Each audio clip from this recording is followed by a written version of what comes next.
The mist clung to everything like memory itself, grey, shifting, impossible to grasp. Elias opened his eyes to find himself lying beside a road that stretched beyond sight in both directions, its ancient stones worn smooth by countless footsteps that had never quite erased the mystery of where they led. The air tasted of rain that had never fallen and salt from seas that might not exist. He sat up slowly, his joints protesting as if he had been sleeping for decades rather than hours, or had it been hours. Time felt negotiable here, malleable as the fog that drifted across the barren landscape. His clothes were travel-worn but intact, his boots scuffed but serviceable. In his pocket his fingers found a compass, brass and warm to the touch, as if it had been resting against skin for centuries.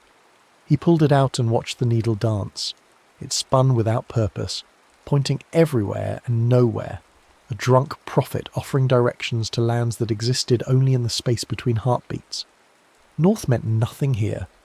Perhaps it had never meant anything anywhere. Standing, Elias felt the weight of absence in his chest. Not grief, exactly, but the hollow ache of something essential that had been carved away. His memories were fragments. The smell of bread baking, the sound of rain on a tin roof, a woman's laugh that might have been meant for him. But they floated disconnected, orphaned moments that refused to coalesce into a life he could claim as his own. The road called to him with the voice of worn stone and patient time. He chose a direction, left, though left and right seemed equally arbitrary, and began to walk. His footsteps echoed strangely, as if the sound were being stretched across impossible distances. The landscape on either side remained stubbornly the same, rolling hills covered in silver grass that moved without wind, stunted trees whose branches reached toward a sun that cast no shadows. It was beautiful in the way that dreams are beautiful. Too perfect to be real, too strange to be entirely false. Hours passed, or perhaps minutes expanded to fill the space where hours should have been. The road never changed, never curved, never offered the promise of arrival. Elias found this oddly comforting. In a world where memories were unreliable and direction was meaningless, at least the road was honest about its nature. It went nowhere and everywhere, and it didn't pretend otherwise. The first sign of another presence came as a glint of reflected light ahead, fracturing the mist into rainbow shards. As Elias drew closer, the light resolved into mirrors, dozens of them, perhaps hundreds, arranged in careful rows on both sides of the road. They were all different sizes and shapes, tall standing mirrors that could reflect a person's full height, compact hand mirrors that captured only faces, curved mirrors that distorted reality into funhouse shapes, and ancient mirrors whose silver had tarnished into cloudy suggestions of reflection. Behind the collection sat an old woman on a three-legged stool, her white hair braided with ribbons that might once have been colourful, but had faded to the grey of everything else in this place. Her hands were folded in her lap, and she watched Elias approach with the patient interest of someone who had been waiting for exactly this moment, for exactly as long as it had taken him to arrive. "Looking for something, dearie?" Her voice carried the crackle of autumn leaves. "Everyone who walks this road is looking for something. The lucky ones know what it is." Elias stopped before the nearest mirror, a simple rectangular piece framed in dark wood. His reflection looked back at him, but something was wrong. The face was his, the clothes were his, but the expression belonged to someone else, someone younger, laughing at a joke he couldn't hear. Behind his reflected self he could see a kitchen with yellow walls and morning light streaming through gingham curtains. A woman stood at the stove, her back turned, but he knew without seeing her face that she was humming. "That's not me," he said, though his voice lacked conviction. "Isn't it?" The old woman rose from her stool with the careful precision of someone whose bones remembered better days. "My mirrors don't show you as you are, love. They show you as you've been, moments from your life, caught like butterflies in glass." Elias moved to another mirror, this one oval and ornate. Here his reflection was older, wearing clothes he didn't recognise, standing in what appeared to be a library. Books surrounded him floor to ceiling, and he was pulling one from a shelf with the careful reverence of someone handling something sacred. The reflected Elias looked content in a way that felt foreign to the Elias who stood in the road. "I don't remember any of this," he said. "Memory is a poor keeper of truth," the woman replied, running her finger along the frame of a particularly small mirror. "It edits, it embellishes, It discards what doesn't fit the story we tell ourselves. But moments are honest. They just are. Mirror after mirror showed him scenes that felt like borrowed dreams. Elias as a child, building something intricate with wooden blocks while an unseen adult offered encouragement. Elias as a young man, walking through a field of sunflowers with dirt under his fingernails and satisfaction in his stride. Elias in middle age, sitting beside a hospital bed, holding a hand that belonged to someone whose face the mirror wouldn't reveal. "Are these real?" he asked. "What makes something real?" the woman countered. "The fact that it happened? Or the fact that it could have happened? The fact that you remember it? Or the fact that it remembers you?" Frustration built in Elias's chest like steam in a kettle.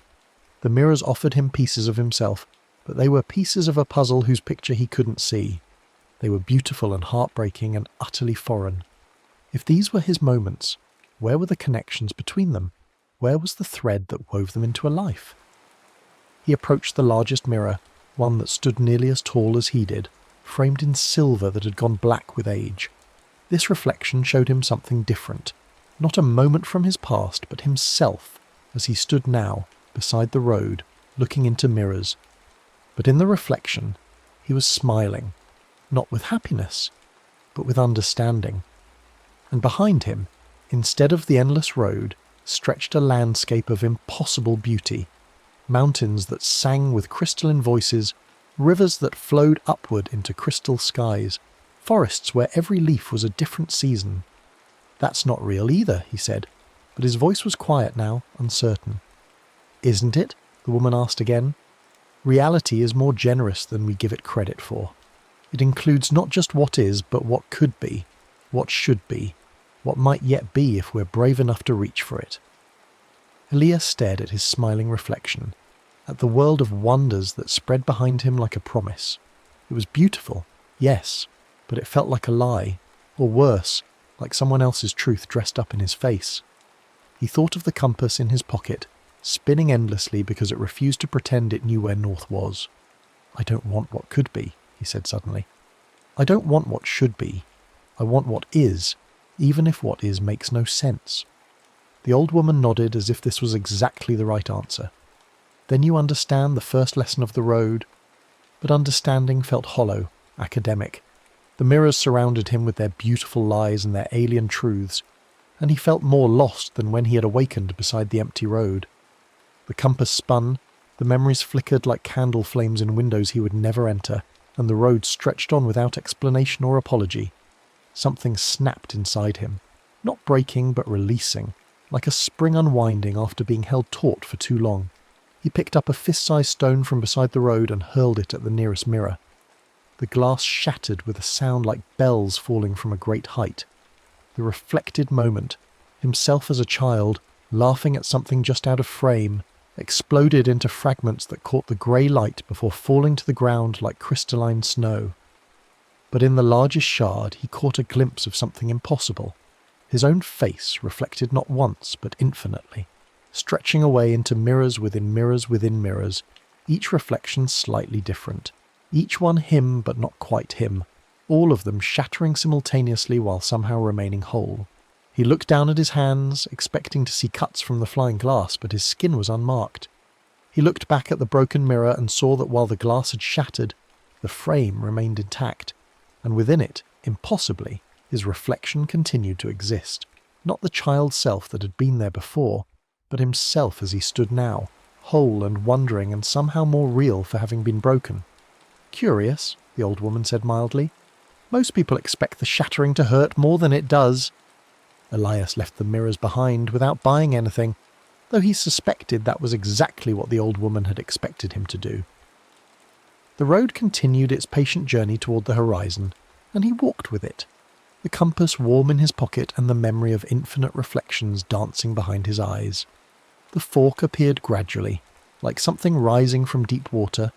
At first it seemed like a trick of the mist, a suggestion of division in the unchanging line of stone. But as Elias drew closer, the split became undeniable. The road divided into two paths of equal width and apparent purpose, each disappearing into its own distant certainty. At the exact point where the road split, two figures sat in perfect stillness. They were identical twins, Or perhaps they were the same person viewed from two different angles of possibility. Both were monks, their heads shaved to gleaming smoothness, their postures radiating the kind of peace that comes from having resolved all questions worth asking. But one wore robes of absolute white that seemed to gather what little light filtered through the mist, while the other was dressed in black so deep it appeared to absorb illumination rather than reflect it. They sat facing each other across the fork, close enough to reach out and touch, but neither moved. Their eyes were closed, their breathing synchronized, as if they shared not just appearance but breath itself. Yet something in the set of their shoulders suggested fundamental disagreement, a tension that ran deeper than flesh and bone. Elias approached cautiously, the way one might approach a sleeping animal whose dreams could turn violent without warning. The compass in his pocket grew warm, almost hot, and when he pulled it out he saw that the needle had stopped its endless spinning. Instead it vibrated rapidly between the two paths, unable to choose but equally unable to rest. The monk in white opened his eyes first. They were pale grey like winter sky, and when they focused on Elias they carried the weight of infinite patience. "Traveller," he said, his voice carrying the resonance of temple bells. "You have reached the crossing of purposes. I am Brother Destiny, keeper of the left path. The road you seek lies in the direction I guard." Before Elias could respond, the monk in black opened his own eyes, deep brown, warm as summer earth, equally patient but somehow more urgent.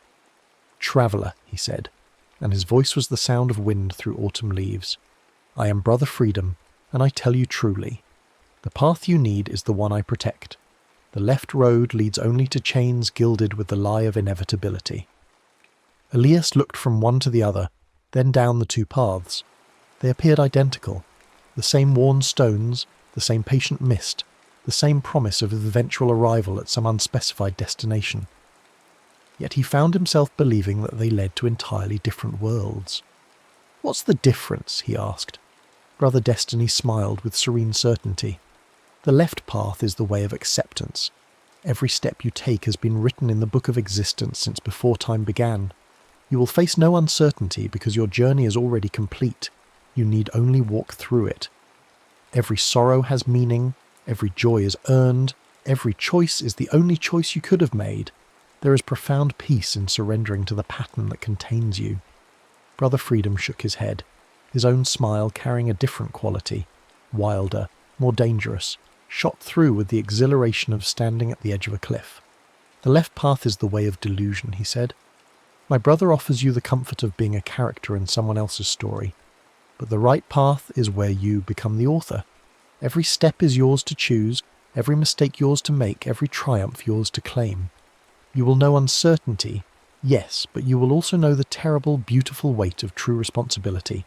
Freedom is terrifying, but it is real." "They're both lies," Brother Destiny said calmly. "Freedom is the cruelest illusion. You cannot choose what you do not know, and you cannot know what has not yet been determined. My brother offers you the anxiety of believing you are in control, but control is suffering." "Destiny is the cruelest lie," Brother Freedom replied with equal composure. "If all is predetermined, then consciousness is meaningless, love is mechanical, and growth is impossible. My brother offers you the false peace of believing your choices don't matter, but choice is the only thing that makes existence valuable." Elias sat down on the road between them, pulling his knees to his chest like a child trying to make himself small enough to disappear. The compass lay open in his palm, its needle still vibrating between the two paths with increasing agitation. "How do I know which of you is telling the truth?" he asked. "You don't," said Brother Destiny. "You can't," said Brother Freedom. "Then how do I choose?" "You don't choose," said Brother Destiny. "Choice is an illusion. You will take the path you are always going to take, and believing otherwise only causes suffering." "You must choose," said Brother Freedom. "Choice is the fundamental act of existence. To refuse to choose is to choose non-being, and that is the only true error." Elias closed his eyes and tried to feel his way toward an answer, but the harder he reached for certainty, the more it slipped away from him like water through cupped fingers. Both monks spoke with equal conviction, equal wisdom, equal compassion. Both paths looked equally real, equally promising, equally treacherous. When he opened his eyes, he was looking not at the paths but at the space between them, a narrow strip of wild grass that grew along the fork's edge, leading neither left nor right but straight ahead into a tangle of stunted trees and uncertain ground. "What if you're both right?" he said suddenly. "What if you're both wrong?" The monks looked at him with expressions of polite confusion. "There are only two paths," Brother Destiny said gently. "The choice is binary," Brother Freedom agreed. "Destiny or freedom, acceptance or responsibility. There is no third option." But Elias was already standing, already moving toward the wild space between the established paths. The grass was taller than it had appeared from the road, reaching nearly to his waist, and it whispered secrets in languages he didn't recognize as he pushed through it. "Perhaps the choice isn't between your two truths," he called back to the monks. "Perhaps it's between accepting that someone else has defined my options and deciding that the menu is incomplete." Behind him, he heard Brother Destiny say, "He will learn. The pathless way leads only to suffering." And Brother Freedom replied, "He will learn. The pathless way leads only to chaos." But their voices were already growing distant, muffled by the increasing thickness of the strange forest that grew in the space between certainties. Elias pushed deeper into the trees, following no path but the one his footsteps created, guided only by the compass that had finally stopped its frantic vibration and now pointed steadily ahead. Not north, not south, but towards something that had no name in any language he knew. The trees grew closer together as he walked, their branches interweaving overhead until they blocked out the grey sky entirely. Yet somehow there was still light, not sunlight or moonlight, but something more fundamental, as if illumination were simply a property of being, rather than something that came from external sources. The air grew warmer, carrying scents of flowers that bloomed in no earthly season, and spices that belonged to feasts he had never attended. Gradually the forest thinned, and Elias found himself standing at the edge of something impossible, a city that rose from the wilderness like a fever dream made manifest. Its buildings were constructed from materials that shouldn't have existed, stone that flowed like water, glass that rang like bells when the wind touched it, metal that shifted colour with each heartbeat. The architecture followed no earthly tradition, yet it felt familiar in the way that home feels familiar even when you've never seen it before. The strangest thing about the city was not its impossible beauty, but its emptiness. Streets wide enough for celebration parades stood vacant. Windows that should have framed domestic scenes remained dark.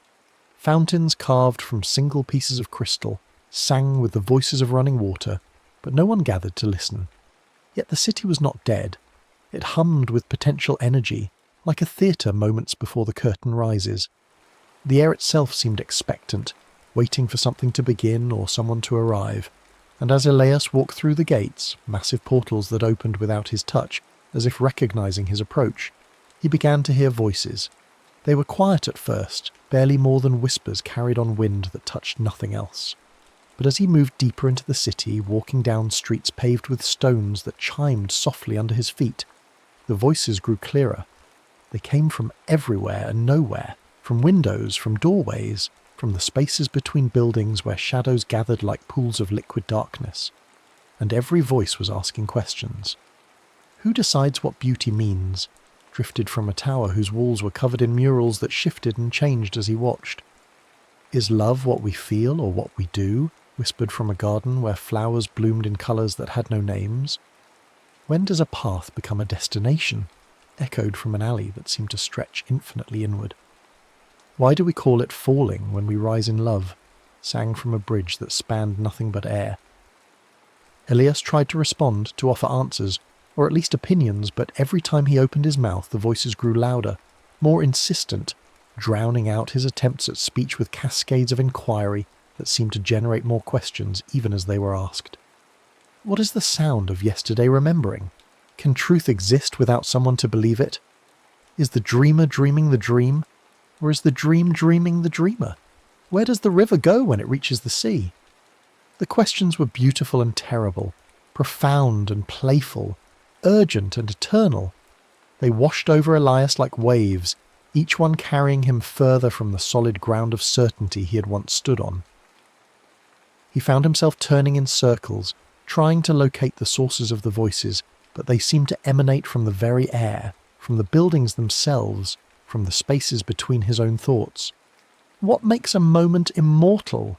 Is silence the absence of sound, or the presence of listening? Do we find meaning, or does meaning find us? When does the seeker become the sought? Hours passed, or perhaps time had given up its linear pretensions and decided to flow in spirals instead. Elias wandered the questioning city, growing increasingly desperate to contribute something, anything, to the endless dialogue that surrounded him. But every attempt to speak was met with new questions that rendered his answers irrelevant before they could be born. Finally, exhausted by the effort of trying to respond to the unanswerable, Elias sat down in the middle of a square where fountains made music from falling water and buildings hummed with architectural harmony. The questions continued to swirl around him, but he no longer tried to catch them with words. Instead, he simply listened. And in listening, he began to notice something remarkable.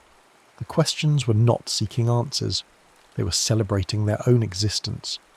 Each inquiry was complete in itself, perfect in its uncertainty, beautiful precisely because it opened rather than closed, because it created space rather than filling it.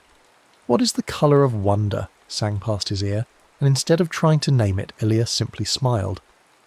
"Where does laughter go when the joke is over?" whispered from a nearby doorway, and instead of explaining, he let the question dance. Slowly, experimentally, Elias opened his mouth not to answer but to ask, "What would happen if I stopped needing to know?" The effect was immediate and profound. The city's voices rose in harmony, as if his question had provided the missing note in a vast eternal chord. The buildings themselves seemed to brighten, their impossible materials glowing with renewed life. And in that moment of perfect questioning, Elias felt something shift inside him. Not the satisfaction of finding an answer, but the deeper peace of learning to love the search itself. But even as he basked in this revelation, he noticed something else. Cracks were appearing in the walls around him, hair-thin at first, then growing wider, spreading through the crystal and flowing stone like lightning frozen in reverse. The sound of the fountains grew discordant, and the air itself began to shimmer as if reality were having second thoughts about its construction project. "What is happening?" Elias asked. But his words came out as whispers rather than questions, and the city's harmony faltered. That was when he understood. The city could only exist in the space of pure inquiry. The moment someone tried to understand what was happening rather than simply experiencing it, the spell broke. The beautiful impossibility could only sustain itself as long as its inhabitants remained content to question without grasping for answers. But understanding was not the same as explaining, and knowing was different from controlling. As the cracks spread faster through the questioning city, Elias found himself faced with a choice that the twin monks had not included in their binary options. He could try to save the city by forcing himself back into pure questioning, or he could let it crumble and see what lay beneath. He chose the crumble. The city collapsed not with violence but with a sound like sighs, as if its buildings were exhaling themselves back into the dream space from which they had emerged. But as the last tower dissolved into mist and memory, Elias saw that the dissolution had revealed something that had been there all along. A doorway set into the ground itself, its frame made from the same material as the road he had been travelling. The doorway opened onto stairs that descended into warm golden light. Without hesitation, because hesitation would have been another form of trying to understand rather than simply moving forward, Elias stepped through and began to descend. The stairs were countless but not tiresome, each step carrying him not just downward but inward, towards something that felt like the centre of existence itself. The golden light grew stronger as he descended, and with it came the scent of old books and ancient wisdom, of stories that had been told so many times they had become true through sheer repetition. At the bottom of the stairs, Elias found himself in a library that challenged every assumption he had made about space and possibility. The shelves stretched upward beyond sight, downward beyond comprehension, and outward in directions that geometry had never named. Books filled every available space, not just on shelves but floating in the air, orbiting each other like literary planets, forming constellations of knowledge that pulsed with their own inner light. This was not just a library, but the library, the repository of every belief system that had ever been embraced by any conscious being anywhere in the vast tapestry of existence. Here were the creation myths of civilizations that had never evolved past single-celled organisms, but had somehow dreamed themselves into being anyway. Here were the philosophical treatises of gas giants that achieved consciousness through atmospheric pressure and wind patterns. Here were the love songs of mathematical equations that had fallen in love with their own solutions. Every book was different, yet they were all connected by invisible threads of meaning that wove through the library like a vast web of understanding. Some books were massive tomes bound in materials that came from the hearts of dying stars. Others were simple pamphlets written on what appeared to be ordinary paper, but which contained truths that could reshape reality if read with sufficient attention. Some were not books at all, but crystalline structures that stored information in their molecular arrangements, or wisps of cloud that held knowledge in the patterns of their ever-changing forms. Elias walked among the shelves in wonder, occasionally reaching out to touch a spine or open a cover. Each book he examined contained a complete worldview, a way of understanding existence that was internally consistent and utterly convincing while you were reading it. Here was a philosophy based on the idea that all of reality was the dream of a sleeping god who would wake up if anyone ever figured out the nature of existence. And the book was written as a desperate attempt to keep everyone confused for the sake of universal survival. Here was a treatise on the mathematics of emotion, proving conclusively that love was simply the universe's way of preventing entropy through strategic distribution of caring. Some of the books contradicted each other so fundamentally that they should have annihilated each other through pure logical incompatibility. Yet they coexisted peacefully, each secure in its own truth, each offering its own path through the maze of being. It was as if the library existed in a space beyond argument, where contradiction was not a problem to be solved but a feature to be celebrated. As Elias wandered deeper into the stacks, following paths that seemed to rearrange themselves to accommodate his curiosity, he began to notice that some books were calling to him more strongly than others. Not with voices. The library was profoundly silent, as if sound would be an intrusion on the sacred work of preservation, but with a kind of gravitational pull that drew his attention like iron filings toward a magnet. One book in particular seemed to glow more brightly as he approached. It was bound in leather that felt familiar under his fingertips, and when he opened it to the first page he saw his own handwriting looking back at him. The book was his life story, but not the life he remembered living. This was the story of an Elias who had never awakened beside the endless road, who had never encountered the mirror merchant or the questioning city. This Elias had lived a full, rich existence in a world much like the one reflected in the merchant's mirrors. He'd fallen in love, raised children, built things that mattered, grown old in the company of people who knew his name and loved him for reasons that made sense. The writing was undeniably his. He recognized the peculiar slant of his handwriting, the way he crossed his T's and looped his G's. But more than that, he recognized the voice, the particular rhythm of thought that shaped the sentences.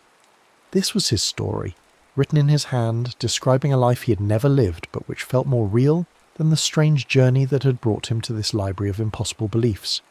As he read, Elias found himself sinking into the life described in the book.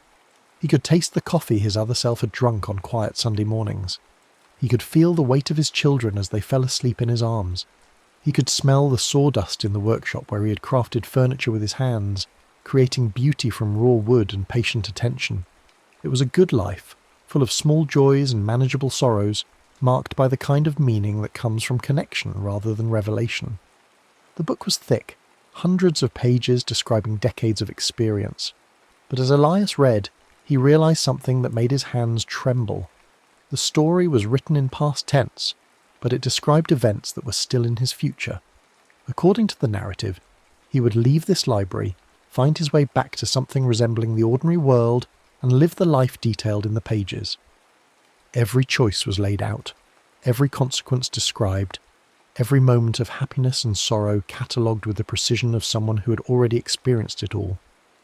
At the end of the book, the other Elias died peacefully in his sleep at the age of 87, surrounded by grandchildren who would remember him as a man who had always seemed to know exactly who he was and where he belonged. It was, by any reasonable measure, a perfect conclusion to a well-lived life. But it was also a trap. Elias understood with sudden clarity that if he continued reading, if he absorbed all the details of this predetermined existence, he would begin to live it. Not because he was forced to, but because knowing the shape of something made it easier to fall into that shape than to resist it. The book offered him certainty, identity, purpose, all the things he'd been searching for since he had awakened beside the endless road. All he had to do was accept that his searching was over, that the answer had been here all along, waiting for him to find it. He could close the book now and walk away, but he would always know it was here. He could try to forget what he had read, but the memory of that other life would colour every experience he had going forward. Or he could finish reading and surrender to the comfort of living a story that had already been written by someone who understood the human heart well enough to craft a perfect life. There was a third option, of course. He could destroy the book, burn away the predetermined path and force himself to continue improvising his existence moment by moment. But destroying it felt like vandalism of the worst kind, an act of violence against possibility itself. The book was beautiful after all. The life it described was genuinely good. Who was he to say that a perfect predetermined existence was inferior to the messy uncertainty of self-creation? Elias sat in the golden light of the impossible library, holding his own future in his hands, paralysed by the weight of choosing not just what to do, but who to become. Around him, millions of other belief systems hummed with their own certainties, each one offering its own solution to the problem of existence, each one true within its own carefully constructed boundaries. Time passed, or perhaps time simply waited, recognising that some decisions existed outside the normal flow of chronology. Finally, Elias closed the book without reading further and set it gently back on its shelf. Not because he rejected the life it offered, but because choosing it felt like choosing to stop being curious about what other lives were possible. The moment the book left his hands, the library began to change around him. Not collapsing like the questioning city, but transforming, its impossible architecture rearranging itself to accommodate his choice. New paths opened between the shelves, leading not to other books but to doorways that opened onto landscapes he had never imagined. The golden light grew brighter, more welcoming, and Elias understood that by refusing to be contained by any single story, even a perfect one, he had somehow earned the right to explore all of them. He walked toward the nearest doorway, drawn by the scent of rain and the sound of wind chimes. But just before he stepped through, he heard footsteps behind him and turned to see another figure approaching through the stacks.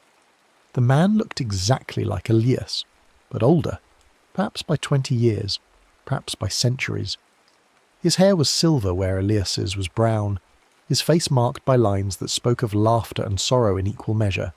He moved with the careful grace of someone who had learned to carry the weight of many experiences without being crushed by them.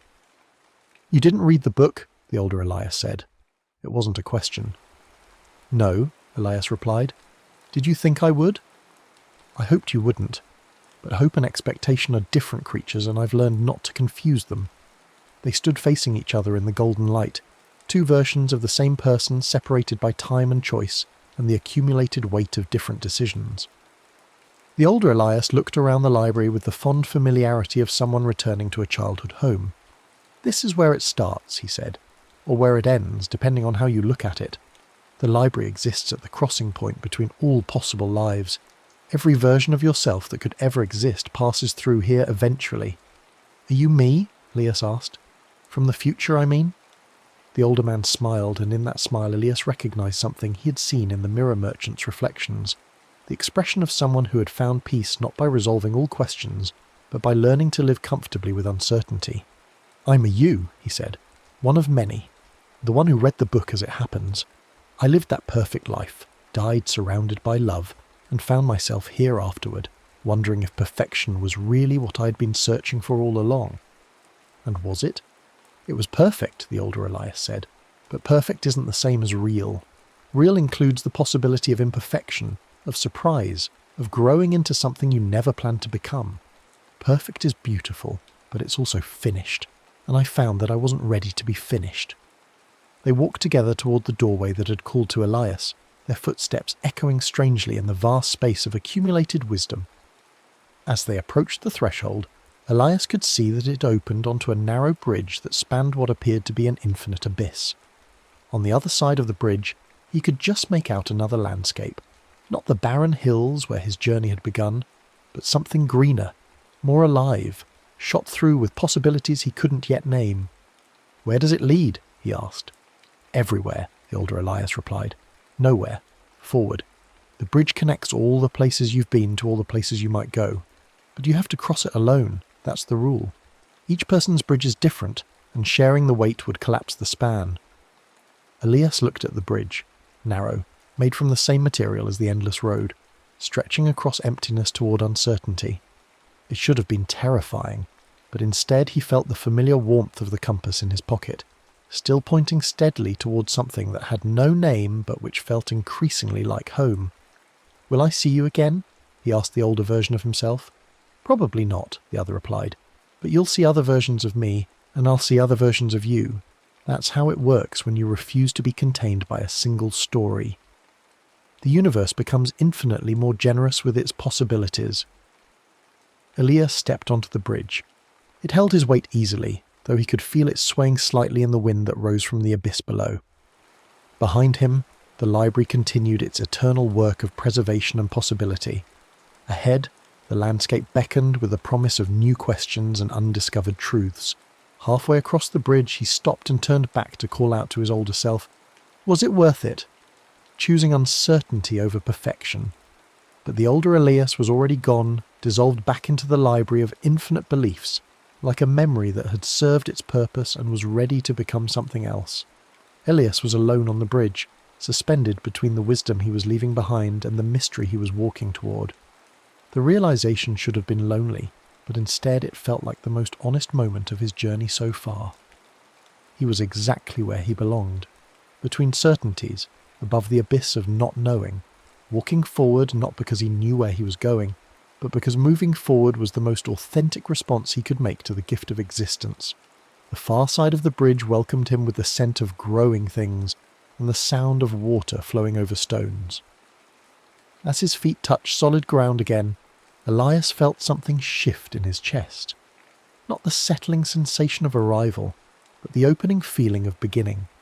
The landscape that spread before him was unlike anything he had encountered on his journey. Where the endless road had cut through barren hills and patient mist, this place pulsed with life that seemed to recognize his presence.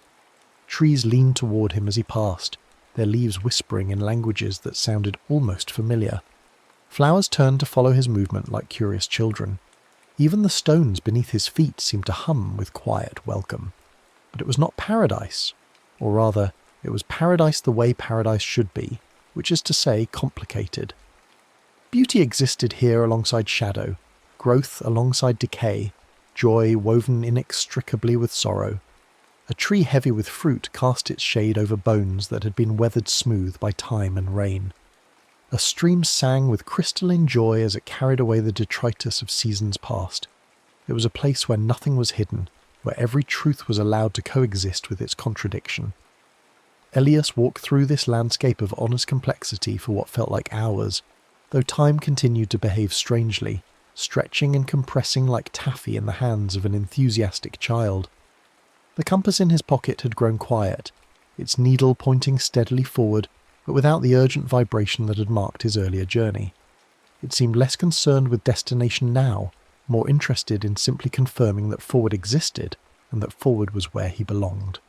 As the quality of light began to change, not dimming exactly, but deepening like water becoming wine, Elias found himself approaching something that made him stop and stare. It was a mirror, but not like the ones the old woman had sold beside the endless road. This mirror was enormous, easily 20 feet tall and half as wide, framed not in wood or metal, but in living stone that pulsed with its own heartbeat. And it reflected nothing. Or rather, it reflected everything that wasn't there. The space around him, the landscape behind him, the sky above him, but not Elias himself. Where his reflection should have been stood empty air, an Elias-shaped absence in the world's reflection. He approached cautiously, remembering the shattering of the merchant's mirror and the infinite recursion he had glimpsed in its fragments. But this mirror felt different. It didn't promise revelation or threaten dissolution. It simply offered a question without words. What are you when you are not the sum of what others see? Elias reached out to touch the mirror's surface and found that his hand passed through it like water, like mist, like the memory of touching. The mirror was not a barrier but a doorway, and the landscape on the other side, the one that reflected everything except him, was the same landscape he stood in, but somehow more real, more vivid, more itself. He stepped through. The sensation was indescribable, not like moving from one place to another, but like moving from one way of being to another. On this side of the mirror he could still see his hands, still feel his feet against the ground, still hear his heartbeat and taste his breath.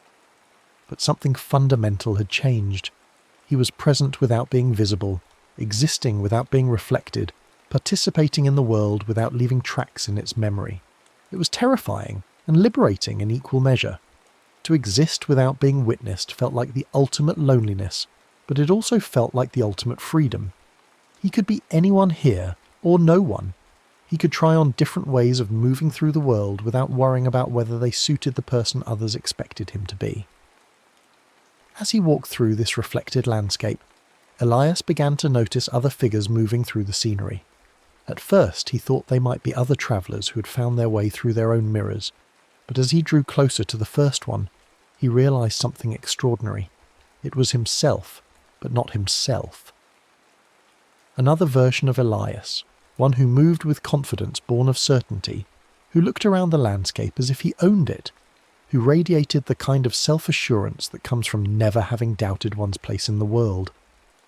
This confident Elias was followed by others, a timid Elias who flinched at shadows and started at unexpected sounds, an angry Elias whose hands were clenched into fists and whose jaw was set against some invisible injustice, a laughing Elias who seemed to find the entire universe hilariously absurd, a weeping Elias who carried sorrow like a sacred burden, a dancing Elias who moved as if the ground beneath his feet were made of music. They were all him, but they were also all separate from him, living out the versions of himself that existed in potential, that had been pruned away by the choices he had made or failed to make. And they couldn't see him, just as he couldn't see himself in the great mirror. He was the observer now, the witness to his own multiplicity. The strangest part was that they were all real, not figments or fantasies, but actual versions of himself that existed in the spaces between choice and consequence. The confident Elias was really confident, the angry Elias was genuinely furious, the dancing Elias moved with authentic joy. They were complete people, not aspects or fragments, and they were living full lives in this reflected realm, where being invisible to the primary world meant being fully visible to each other. Elias watched them for a long time, learning things about himself he had never suspected. The angry version of him was furious not at the world, but at his own tendency toward passivity, and his anger was driving him to create things of startling beauty. Sculptures carved from crystallized rage that somehow communicated profound gentleness. The timid version had learned to see wonders that boldness would have overlooked, and he moved through the landscape like a living prayer, blessing everything he touched with careful attention. Even the weeping Elias carried his sorrow like a musician carries a song, transforming pain into something that could be shared and thereby diminished. But watching them also filled him with a strange longing. These other versions of himself were more definite than he was, more committed to their particular ways of being. They had chosen to be one thing fully rather than remaining open to all possibilities, and there was a kind of peace in that commitment that he envied. As if summoned by his longing, one of the other Eliases, the dancing one, suddenly stopped mid-step and looked directly at him. For a moment their eyes met across the impossible divide between visible and invisible, and the dancing Elias smiled with recognition, and something that might have been pity. "You can see me," Elias said, though he hadn't intended to speak. "Of course I can see you," the dancing Elias replied, his voice carrying the rhythm of perpetual motion. "You're the one who refuses to choose. You're always visible to us because you're always becoming us moment by moment, before shying away at the last second. Is that wrong?" "It's not wrong or right," the dancing Elias said, executing a small pirouette that somehow managed to be both graceful and slightly mocking. "It's just incomplete. You keep trying to be everything instead of choosing to be something. But everything includes nothing, and nothing is a cold place to live." "But if I choose to be one thing, I lose all the others," Elias protested. "Yes," said the dancing Elias, and now his movement slowed, became more like swaying, more like the motion of trees in wind. "That's what choosing means. That's what living means. You sacrifice the infinite for the specific. the possible for the actual. It's the most generous thing consciousness can do, to limit itself so that something definite can exist. But which one should I choose? The dancing Elias laughed, a sound like wind chimes in a hurricane. That's the wrong question. The question isn't which one you should choose. The question is which one you're brave enough to choose, which one you're willing to become fully, knowing that all the others will become roads not travelled. Around them, the other versions of Elias had stopped their various activities and were watching this conversation with expressions of curious interest. The angry one leaned on his latest sculpture. The timid one peered out from behind a tree. The confident one stood with arms crossed and a knowing smile. Even the weeping one had paused in his tears to listen. "What if I choose wrong?" Elias asked. "Then you'll be wrong," said the confident Elias, stepping forward. "Magnificently, completely, authentically wrong. And being wrong is infinitely more interesting than being nothing." "What if I choose something that hurts others?" Elias asked. "Then you'll learn about pain," said the weeping Elias, his voice thick with compassion. "And learning about pain is how you learn about love. They're the same curriculum, taught in different classrooms."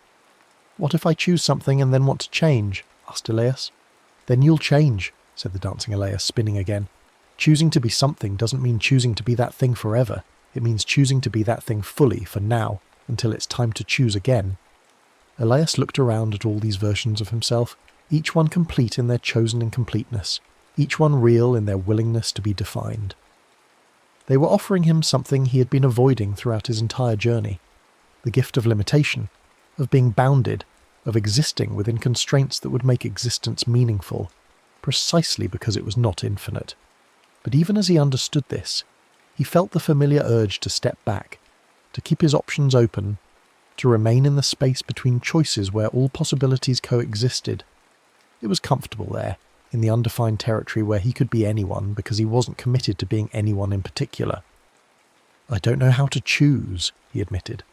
"Yes, you do," said all the other versions of himself in unison, their voices creating a harmony that was both beautiful and slightly unsettling. "You've been choosing all along. You chose to walk the road instead of staying put. You chose to create your own path instead of taking the ones the monks offered. You chose to let the city crumble instead of preserving it. You chose to leave the book unread instead of accepting the perfect life it promised. You've been choosing to remain unchosen, and that's a choice too." The truth of this hit him like cold water. He had been making choices, but he had been making the same choice over and over again. The choice to defer choosing, to remain open, to exist in potential rather than actuality. And that choice was beginning to feel less like wisdom and more like cowardice. "What happens if I choose?" he asked. "You become real," said the dancing Elias. "Not more real than you are now, but real in a different way. Real in the way that rivers are real because they flow in particular directions. Real in the way that songs are real because they happen in time. Real in the way that lives are real because they have beginnings and middles and ends." Elias closed his eyes and tried to feel his way toward a decision. But instead of grasping for an answer, he let himself simply be present with the question. He thought about the compass in his pocket, which had stopped pointing everywhere and had learned to point somewhere. He thought about the endless road, which was infinite but still had to be travelled one step at a time. He thought about the mirrors that had shown him possibilities, and the library that had preserved all beliefs, and the city that had celebrated questions without needing to answer them. When he opened his eyes, he was alone in the reflected landscape. The other versions of himself had vanished, but he understood that they hadn't gone anywhere. They were still there, still available, still possible. But now they were waiting for him to choose which one to become, at least for now, at least until the next choice arose. And in that moment of solitude, surrounded by a world that reflected everything except himself, Elias finally understood what he had been searching for since he awakened beside the endless road. He hadn't been looking for truth or meaning or purpose, though he had encountered all of these things. He had been looking for the courage to be someone instead of anyone, something instead of everything, here instead of everywhere. The choice, when it came, was not dramatic. He simply took a step forward, but this time he took it as himself, not as the person he might become or should become or could become, but as the person he was willing to be right now in this moment, with all his uncertainty and incompleteness intact. The moment his foot touched the ground with that intention, the reflected landscape began to shimmer and change. The mirror world wasn't disappearing, but he was passing through it, emerging on the other side into something that was neither the barren landscape of the endless road nor the impossible beauty of the library. It was simply a place, green and ordinary and real, where morning mist was lifting from hills that rolled away toward a horizon that promised nothing more than the quiet satisfaction of being reached by anyone willing to walk toward it. And there, just visible in the distance, was a road, not the endless road of his beginning, but a simple path that wandered through the landscape with the comfortable meandering of something that knew where it was going without being in any particular hurry to get there. Elias pulled out his compass one last time. The needle pointed steadily toward the path, but now he understood that it had always been pointing not toward a destination, but toward the next step, not toward an answer, but toward the next question worth asking.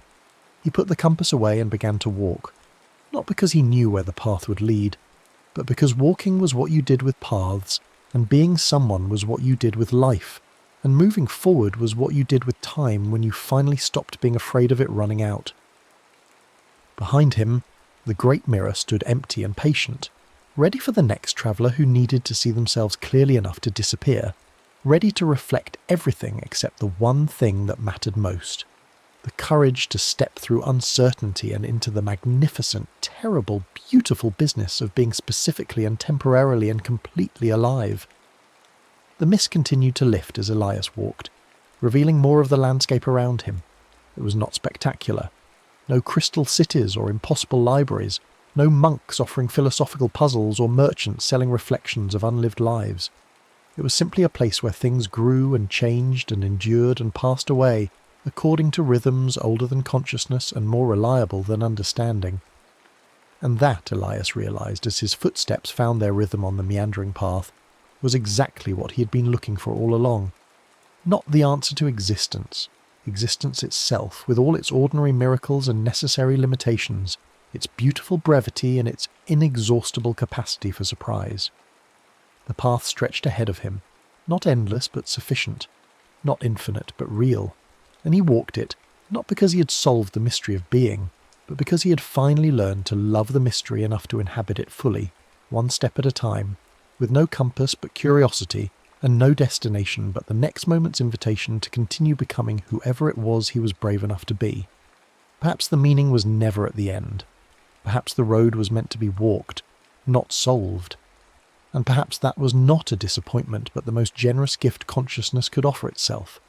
The opportunity to be present for its own unfolding, to witness its own becoming, to participate in the endless, ordinary, extraordinary business of being here, now, real, and committed to the beautiful uncertainty of what comes next.